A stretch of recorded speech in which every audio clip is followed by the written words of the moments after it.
तो इसीलिए जब हमको मुक्ति दिलाने वाला यीशु मसीह है, इसीलिए है ना कि मुक्ति दिलाई यीशु नाम। और परमेश्वर के शिष्यों ने भी कहा था कि प्रभु क्या हमने तेरे नाम से दुष्ट आत्माएं नहीं निकाली, भगाई, चंगाई नहीं हुई, लोगों की छुटकारा नहीं हुआ, लेकिन यीशु ने कहा। और कैसे? क्योंकि यीशु का नाम इन सब नामों से ऊंचा है, इसीलिए उसने कहा कि हर एक घुटना टिकेगा, हर एक जुबान कहेगी कि यीशु परमेश्वर है। जब वो यीशु मसीह जब हमारे छुटकारे के लिए आया, क्या हम उस यीशु मसीह के साथ अपना समय व्यतीत ना करें? यीशु नाम का जानना काफी नहीं है, यीशु के साथ एक संबंध स्थापित करना वो सबसे जरूरी है। हालेलुया। क्योंकि हमने कहा कि हम यीशु मसीह को जानते हैं, यीशु मसीह ठीक है, और फिर हम परमेश्वर के राज्य में के खोज की ना करके हम इधर उधर दुनिया में चलने लगते हैं। यीशु का नाम तो सारी दुनिया जानती है, लेकिन उस नाम के साथ अगर हमारा संबंध है तब हम दुष्ट आत्मा को निकाल पाते हैं। क्योंकि जब उसके शिष्यों ने कहा था कि हमने ऐसा किया, आपके नाम से दुष्ट चंगाई हुई, दुष्ट आत्माएं गई, भाग गई, तो यीशु ने उसके बाद क्या कहा था कि लेकिन मैं तुम्हें नहीं जानता हूं। यीशु मसीह ने क्यों कहा मैं तुम्हें नहीं जानता हूं? वो इसलिए क्योंकि उनका परमेश्वर के साथ कोई संबंध नहीं था। इसीलिए मत्ती 6:33 में जब कहा है ना कि पहले परमेश्वर के राज की खोज करो। परमेश्वर की राज की खोज हम कैसे करें? जब हमारा परमेश्वर के साथ रिलेशन हो, उसके साथ जब हम समय बिताते हैं। क्या हम सब परमेश्वर के साथ समय बिता रहे हैं? इसीलिए परमेश्वर के साथ समय बिताना मतलब उसके साथ संगति करना, उसके साथ उसकी प्रशंसा में उसकी स्तुति करना, उसकी प्रशंसा करना, उसके वचनों को पढ़ना, उसके बताए हुए मार्ग पे चलना। जब हम ऐसा करते हैं तब हमारे साथ परमेश्वर रहता है। इसीलिए जब परमेश्वर ने कहा ना, परमेश्वर हम कैसे बनाए गए हैं? अगर हम उत्पत्ति उसका पहला अध्याय और उसका हम 26 वचन देखते हैं। उत्पत्ति पहला उसका 26 वचन। फिर परमेश्वर ने कहा, हम मनुष्य को अपने स्वरूप के अनुसार अपनी समानता में बनाएं, और वे समुद्र की मछलियों और आकाश के पक्षियों और घरेलू पशुओं और सारी पृथ्वी पर और सब रेंगने वाले जंतुओं पर जो पृथ्वी पर रेंगते हैं अधिकार रखे। यानी कि परमेश्वर ने जब हमारी रचना करी थी, और हमारी रचना उसने कैसे करी थी, ये उत्पत्ति 2:7 में है कि तब यहोवा परमेश्वर ने आदम को भूमि की मिट्टी से रचा और उसके नथनों में जीवन का श्वास फूंक दिया और आदम जीवित प्राणी बन गया। ठीक है, और आदम जीवित प्राणी बन गया। जब परमेश्वर ने जीवित प्राणी बनाया और फिर हमको अधिकार भी दिए,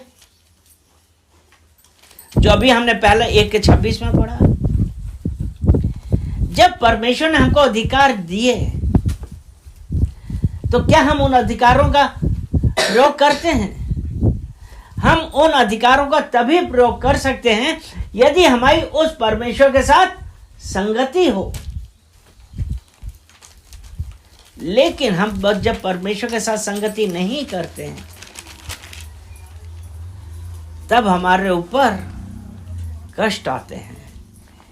और परमेश्वर के साथ संगति के लिए ये हमने ये वचन पहले भी बताया, पहला कुरिन्थियों उसका 6 अध्याय और उसका 17 वचन, इसमें ऐसा लिखा है, नए नियम में पेज 232, कि और जो प्रभु की संगति में रहता है वह उसके साथ एक आत्मा हो जाता है। जब हम प्रभु की संगति में रहेंगे, उसके साथ समय बिताएंगे, तब हम उसके साथ एक आत्मा हो जाएंगे। हालेलुया। और प्रभु की संगति में रहने का है कि हम उसकी स्तुति कर रहे हैं। अगर हम पढ़ नहीं पाते हैं तो हम उसकी प्रशंसा कर रहे हैं, उसको धन्यवाद दें। इसीलिए पहला थिस्सलुनीको की पत्री, उसका पहला अध्याय, वो पहला थिस्सलुनीकियों उसका 5वां अध्याय और 16 वचन कहता है सदा आनंदित रहो।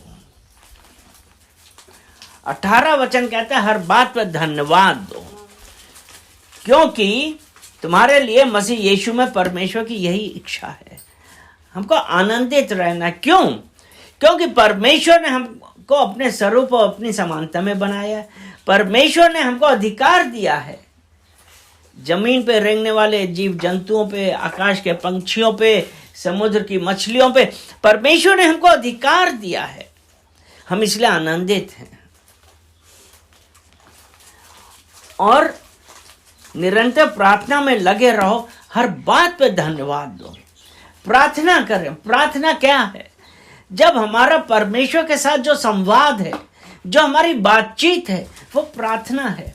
और हमारी प्रार्थनाओं का जवाब परमेश्वर अपने वचनों के द्वारा देते हैं, अपने दास के द्वारा देते हैं, या ऐसे हमारे जीवन में कोई चीज ऐसी घटती है जिसके लिए हम प्रार्थना करते थे लेकिन हमको नहीं पता था, तो ये हमारी प्रार्थनाओं का जवाब है, वो जो परमेश्वर देता है।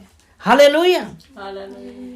प्रार्थनाओं के जवाब में किसी की चंगाई हो जाती है, किसी का छुटकारा हो जाता है, किसी के जो मार्ग बंद है वो खुल जाते हैं। वो परमेश्वर के साथ जब हमारा समय में वो संगति रहती तभी तो है, तब हमारी प्रार्थनाओं का जवाब आता है। अगर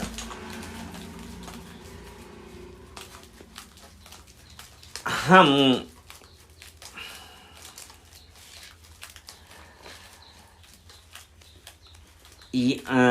यशाया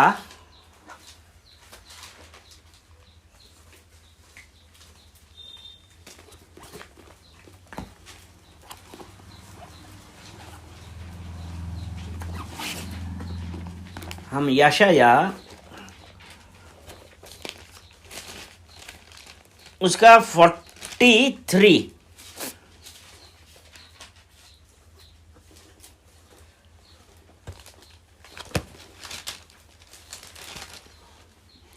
या यशाया उसका 45, पहले 45 पढ़ेंगे। यशाया 45 और 1 वचन से पढ़ते हैं। यहोवा ने अपने अभिषिक्त कुस्तुरु के विषय यूं कहता है, मैंने उसके दाहिने हाथ को इसलिए थाम लिया है कि उसके सामने जातियों को दबा दूं और राजाओं की कमर ढीली करूं, उसके सामने फाटकों को ऐसा खोल दूं कि वे फाटक बंद ना किए जाएं। जब हमारी परमेश्वर के साथ संगति रहती है, हम परमेश्वर के साथ अपना समय बिताते हैं, तब वो कहता है कि अपने अभिषिक्त कुस्तुरु के विषय में क्यों कहते हैं, मैं उसके दाहिने हाथ को, वो परमेश्वर ने हमारा दाहिना हाथ पकड़ा हुआ है और वो ये कहता है तुम्हारे सामने से जितनी प्रॉब्लम्स है वो मैं हटा दूंगा। यही है ना कि उसके सामने जात और राजाओं की कमर ढीली, उसके सामने फाटकों को ऐसा खोल दूंगा। आज जो हमको कई बार ऐसा लगता है कि हमारे साथ ये काम क्यों नहीं हो रहा, होते होते रह गया, क्यों? अगर हमारी परमेश्वर के साथ संगति रहे और उसके साथ हम अपना समय व्यतीत करें, उसके वचन पढ़ें, उसकी स्तुति करें, उसकी आराधना करें, उसको धन्यवाद करें, स्तुति करिए, वो परमेश्वर जो हमारा हृदय देखता है उसके अनुसार हमको फल देता है।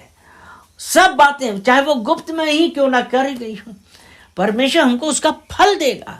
इसीलिए उसने कहा ना कि अपने अभिषिक्त के विषय में यूं कहता है कि उसने उसका दाहिना हाथ थाम लिया। और जब पिता हमारा दाहिना हाथ पकड़ के चल रहा है तो क्या हमको कोई रुकावट होगी? नहीं। कि इसके है ना कि उसके सामने फाटकों को ऐसा खोल दूं कि फाटक बंद ना किए जाएं। हालेलुया।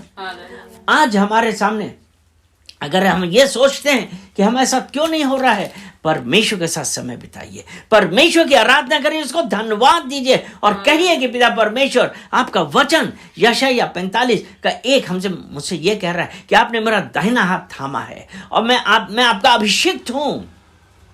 आपने सब फाटक खोल दिए, जो रास्ते बंद थे, जिसकी वजह से हमको यह लगता था कि ऐसा क्या हो गया है, वो परमेश्वर आज आपके लिए फाटक खोल रहा है और वो फाटक फिर बंद ना किए जाएंगे, क्योंकि उसका दूसरा वचन ये कहता है, मैं तेरे आगे आगे चलूंगा और ऊंची ऊंची भूमि को चौरस करूंगा और पीतल के किवाड़ों को तोड़ डालूंगा और लोहे के बेड़ों को टुकड़े टुकड़े कर दूंगा।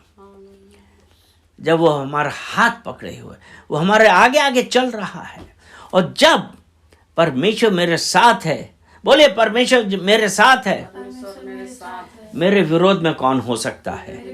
मैं धन्यवाद करता हूं, मैं धन्यवाद करती हूं कि परमेश्वर ने मेरे लिए सब ऊंची भूमि, सब रुकावटों को हटा दिया है। मैं धन्यवाद करती हूँ और आज मैं घोषणा करती हूँ कि मैं परमेश्वर की अभिषिक्त हूँ। हालेलुया। तो वो परमेश्वर ने यहाँ पे क्या कहा कि जब वो अपने दाहिना हाथ पकड़ के हमारे साथ चल रहा है, हमारे आगे आगे चल रहा है, उसने आज सब मार्ग चौरस कर दिए हैं, उसने रास्ता बना दिया है हमारे लिए। आमीन। क्योंकि उसने कहा ना, मैं पीतल के किवाड़ों को तोड़ डालूंगा। आज जिन आप रीति रिवाजों से बंधे हुए हैं, जिसकी वजह से आपके बंधन था, कई बार हम अपने रीति रिवाजों की वजह से नहीं जा पाते हैं कि अरे हमारे साथ यह हो गया, अब हम ये नहीं जाएंगे, बिल्ली रास्ता काट गई, अब हमारा काम नहीं। वो परमेश्वर, जीवित परमेश्वर, वो ये कह रहा है, मैं तुम्हारे आगे आगे चल रहा हूं। अंधविश्वास हमारा जो परमेश्वर के द्वारा नियत किया गया जगह है, हमारा अंधविश्वास, हमारी धारणाएं, ये सब है जो हमको परमेश्वर के द्वारा नियत किए गए स्थान तक पहुंचने से रोकती हैं। आज हम कितना रीति रिवाजों में हम कितना फंस जाते हैं कि वो बाप दादाओं के जमाने से चली आई वो प्रथाएं हमको बांधे हुए हैं। लेकिन आज वो परमेश्वर ये कहता है कि मैंने तुझे दाहिने हाथ से संभाला है, मैं तेरे आगे आगे चलूंगा। हर उनकी वजह से, जिनकी वजह से तुम्हारा बढ़ना रुक रहा है, उन सबको मैं तोड़ दूंगा। कहते हैं ऊंचे ऊंचे पहाड़ों, ऊंचे मार्गों को चौरस कर दूंगा। होता है ना कि हमारी ये रीति रिवाज कि जब तक हम ये नहीं कर ले, हम ये नहीं कर पाएंगे। हमारा ये जानवर मर गया, हमारा वो जानवर मर गया, तो हम ये नहीं करेंगे। भाई ये कहाँ लिखा है? ये बाप दादाओं के जमाने से चले हुए आए। लेकिन दूसरा कुरिन्थियों उसका 5 उसका 17 वचन, दूसरा कुरिन्थियों उसका 5 अध्याय और उसका 17 वचन, ये कहता है, इसलिए यदि कोई मसीह में है तो वो एक नई सृष्टि है, पुरानी बातें बीत गई हैं, देखो सब बातें नई हो गई हैं। जब हम मसीह यीशु में हैं, जब हम मसीह यीशु में हैं तो हम क्या हैं? हम एक नई सृष्टि हैं। वो पुराने रीति रिवाज जो हमारे बंधन थे वो सब टूट गए हैं। अगर हम आज भी उन बंधनों में चलते हैं तो हमारी परमेश्वर के साथ संगति कहाँ है? क्योंकि हम आज भी अपने रीति रिवाजों पे ही चले जा रहे हैं। और जब वो परमेश्वर ने कहा कि मैंने तेरा दाहिना हाथ थाम रखा है, मैं तेरे आगे आगे चलूंगा और फाटकों को खोल दूंगा, वो फाटक आशीष के फाटक खोल दूंगा, वो फाटक बंद ना किए जाएंगे। वो आगे आगे चलेगा और ऊंची ऊंची भूमि, और ये ऊंची ऊंची भूमि और ये पीतल के ताले, किवाड़, पीतल के किवाड़, ये सब क्या हैं? ये हमारे रीति रिवाज हैं जिसकी वजह से हम आज भी बंध गए हैं। लेकिन आज परमेश्वर आपसे हमसे एक बात कर रहा है कि मैं तेरे आगे आगे चलूंगा। और उसके बाद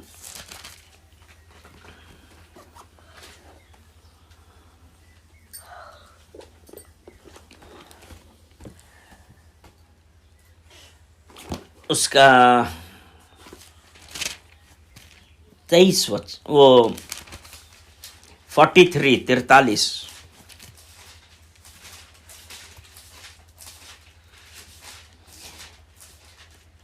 यशाया 43